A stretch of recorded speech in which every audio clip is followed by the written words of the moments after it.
Hi you guys, welcome, välkomna, добро пожаловать. My name is Salmansa Rogers and it's Friday and that means another true crime stories with Sal. If you watched my previous video last Friday, you know that today's story is going to be a unsolved true crime story.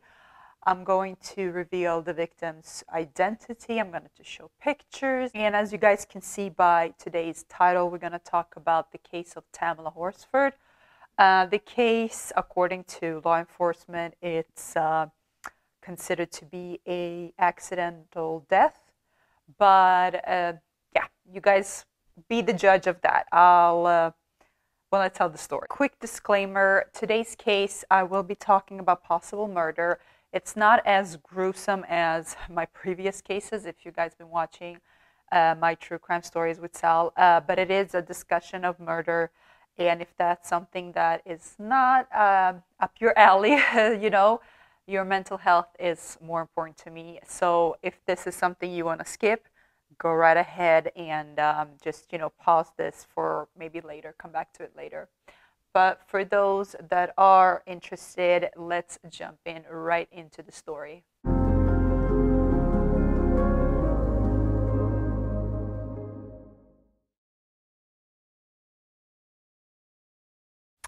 At the time of this case, Tamla Horsford is 40 years old and she recently moved with her family to Forsyth, Georgia. Her and her husband lived in Florida for a few years. They both have 5 sons together and also a daughter from her husband's previous marriage. So total of 6 kids. And I believe in 2018 that Tamla's husband got a job offering, which was a very good job offering. I'm assuming I couldn't find really the details of what type of job or what have you, but the whole family moved to Forsyth, Georgia, and Tamla was really, really excited for this move. She was excited for like a new start, new adventures, new beginning, and you know, for her kids to make new friends and explore new places or what have you. So the whole family was very, very joyful and excited to make this move from Florida to Georgia. Tamla's husband describes Tamla as a very loving and caring mother.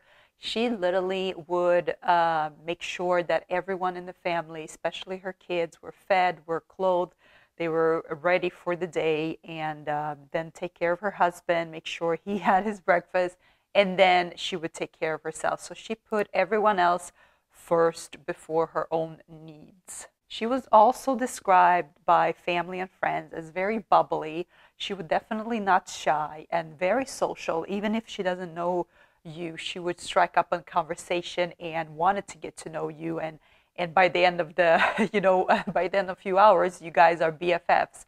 She was very, very approachable, and she loved to, make new friends and talk to people, get to know people and their stories. Let's talk about November 3rd, 2018. And on this day, Tamla got invited to a adult slumber party.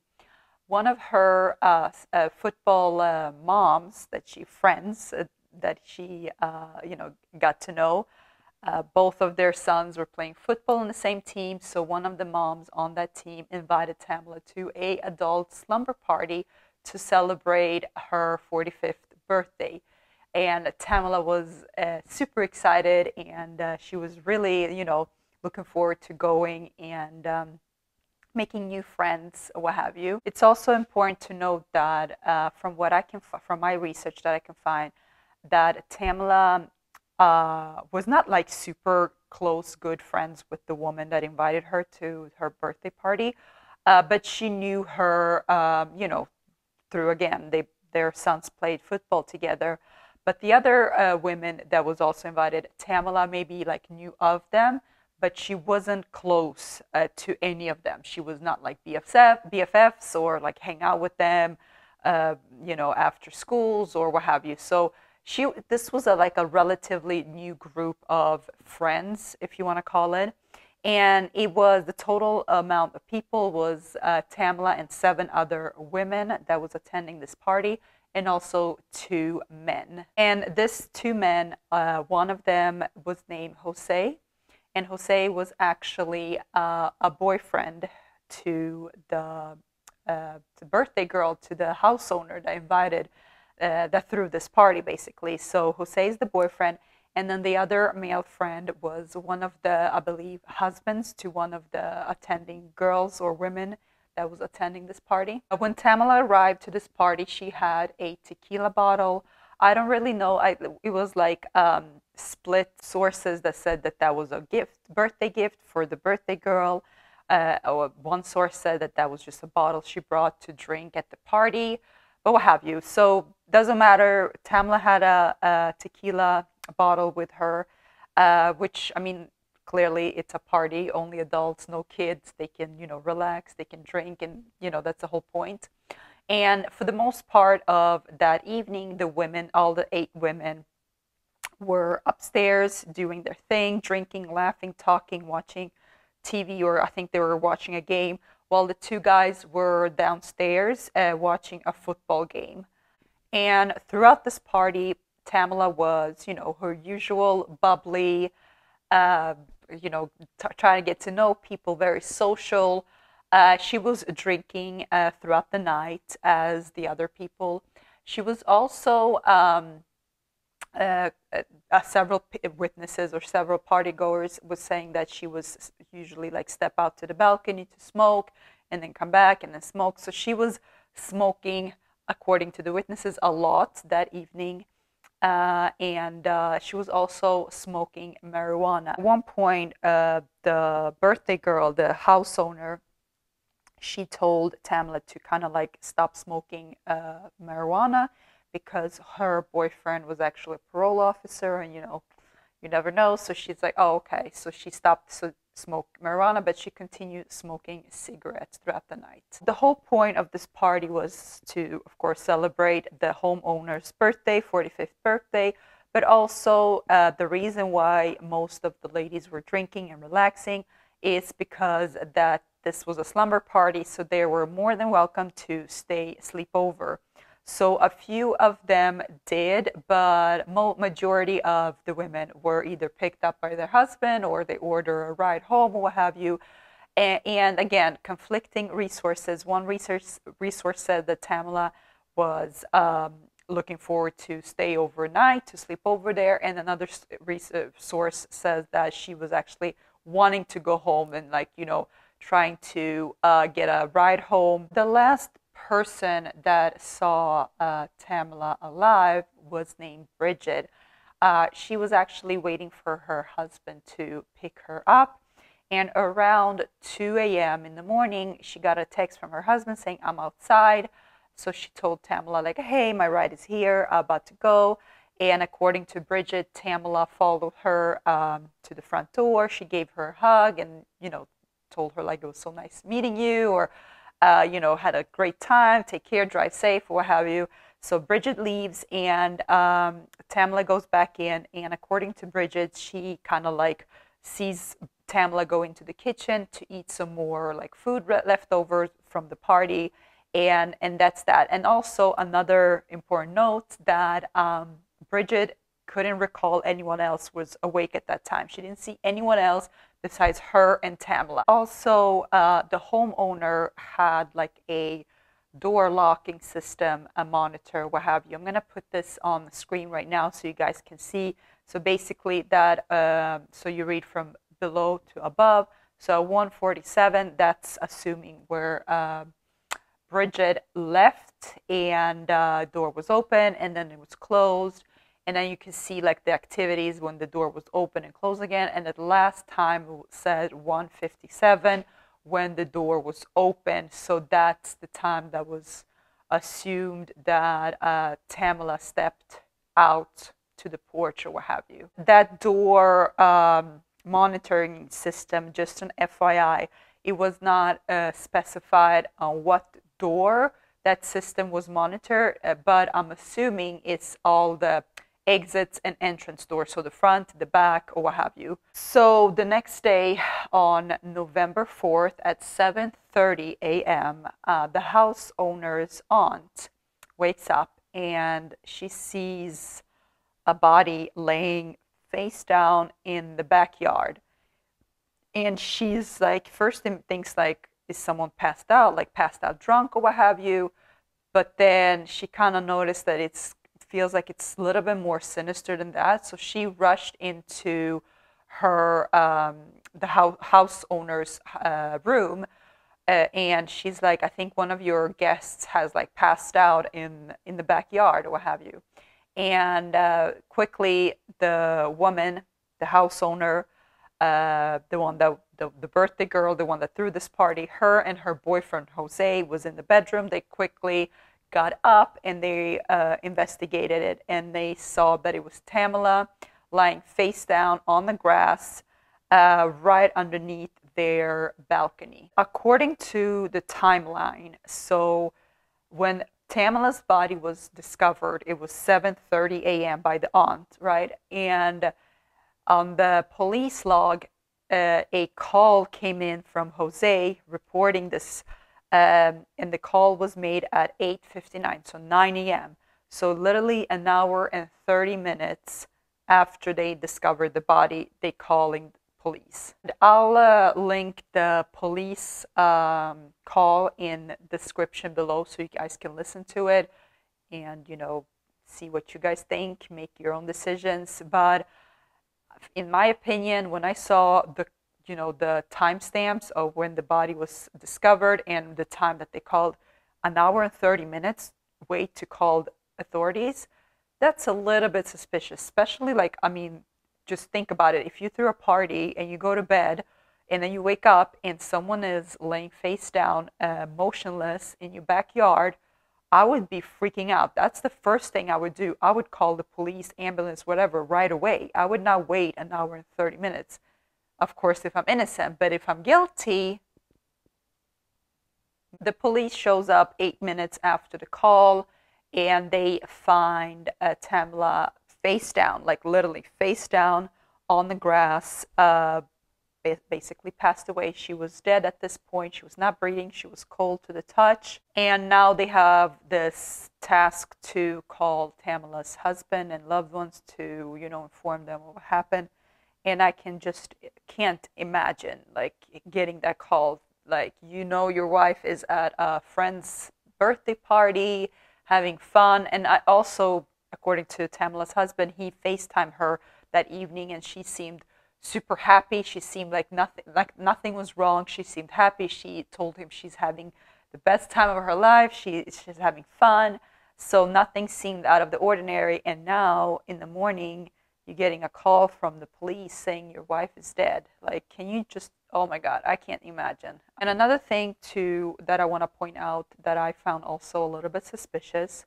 So the balcony, from the ground to up, it's measured to be 14 feet high. So 14 feet is approximately 4.2 meters. So it's pretty. It's not super high, but it's not super low. It's pretty a good amount. 14 feet, 4.2 meters. It's a pretty good amount. But I don't know. And correct me if I'm wrong. I don't know. I never fell off a balcony. Hopefully, I never. Knock, knock, will. But from the pictures, I'm going to insert the balcony picture right now so you guys can see. So from the pictures, the fall doesn't look like it could be a deadly fall. Especially it was like grass all underneath. So it was not concrete. It was no stone or nothing. It was a grass underneath and then the balcony. So if anything, I'm thinking if she fell and she was drunk and fell, maybe she would broken maybe some bones and then pass out, but it doesn't look like a deadly fall. That's what I'm trying to say. So I don't know. That's another thing that I also find suspicious, that 14 feet fall to your death and it's a grass underneath you. I don't know. Doesn't sound really sounds suspicious to me. According to the autopsy, they also found lacerations, her wrist looked like it was completely fractured So they were speculating that, she kind of embraced herself on her wrist while she was falling, and then she, broke her wrist that way. And so the bruises and lacerations that the autopsy found, they concluded that has everything to do with the accidental fall. But Tamla's husband and family members were not so convinced, so they actually hired a separate autopsy to be conducted on Tamla. According to the second autopsy, which is this one here, the picture, you can clearly see that they found severe head and neck blunt force trauma, and also a laceration to the right ventricle of her heart as well. And those type of injuries are not what you get if you accidentally drunkenly fall down the 14 feet high balcony. Despite all of these, the evidence from the second autopsy and from Tamla's family pleading with the police to, investigate this thoroughly, the police were adamant to rule this as an accident. The family later came to find out that during all of this questioning of the partygoers, police questioning Tamla's family friends, her husband, Jose, the boyfriend of the house owner. So like I mentioned before, he was a parole officer. So he was actually using his authority, his law enforcement authority, what have you, and he was actually accessing the files, the evidence files, or what have you, of Tamla's incident or Tamla's case, and he was accessing these files on numerous occasions, and then he got caught, and then he got fired for it. So if that's not suspicious, again, for the third time now, like, why would you access the confidential files of someone that died in your girlfriend's home? I don't know. He was saying that he was very curious, and like his curiosity got the best of him, and that's why he was accessing these files. But so after that came out, like, numerous, if it wasn't already enough, speculations that this was a homicide and that the police did a sloppy job on this case. After the incident with Jose entering the files behind everyone's back, people just starting to speculate some more, and this is just speculation on and rumors and what have you, but people thinking that something might have happened between Jose and Tamla that evening, that maybe he tried to make a move on her. She was very friendly and outgoing, and so he would maybe think like, oh, I have a chance with her, I don't know, while his girlfriend was maybe upstairs sleeping or what have you. Maybe something happened. Because another thing that I want to point out, so remember when I told you that woman, Bridget, the last woman that was picked up by her husband, and she said that she left the house and no one was up, like it was just her and Tamla, and the last time she saw Tamla alive was when Tamla went into the kitchen to eat some leftovers from the party. No one, according to Bridget, no one was up, right? So it was just them two. But on the 911 call and the interviews with Jose, he claims to say that he also, last time he saw Tamla was, she was in the kitchen eating gumbo. But Bridget didn't see Jose, right? So she said that there was just them two. And now Jose is saying that he also saw Tamla in the kitchen. And then during the questioning of the witnesses, mostly the partygoers, that's the witnesses, it was like conflicted stories from one person to another. So it was not like a consistent story.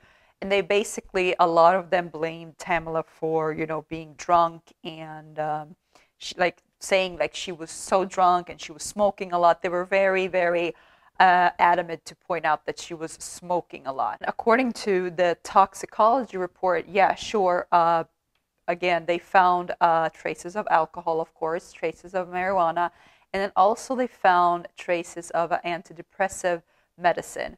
And that, according to Tamla's sister, that I like the interview that I saw, she points out that Tamla never took any antidepressive medicine, and she was never like a sloppy drunk. Like, sure, she drinks, like when she goes out, she would drink, and have fun, but she never seen her sister like a sloppy, out of control drunk, and she would fall off a 14-feet balcony. Let's fast forward to 2020 and the Black Lives Matter movement. After that starting to kick off, especially after the George Floyd incident that happened in 2020, Tamla's case was again petitioned. It was a petition out online for people to sign to basically have Tamla's case reopened.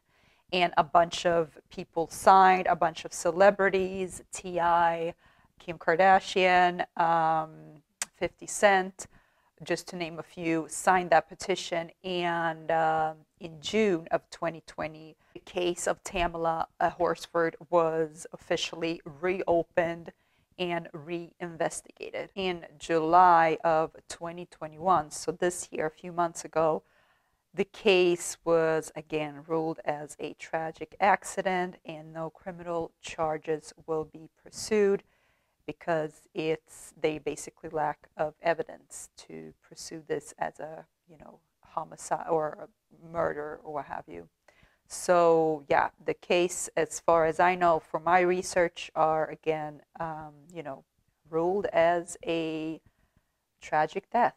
A lot of people are, of course, especially Tamla's family and friends, are, just disgusted and in shock that this, that they ruled this as a tragic death.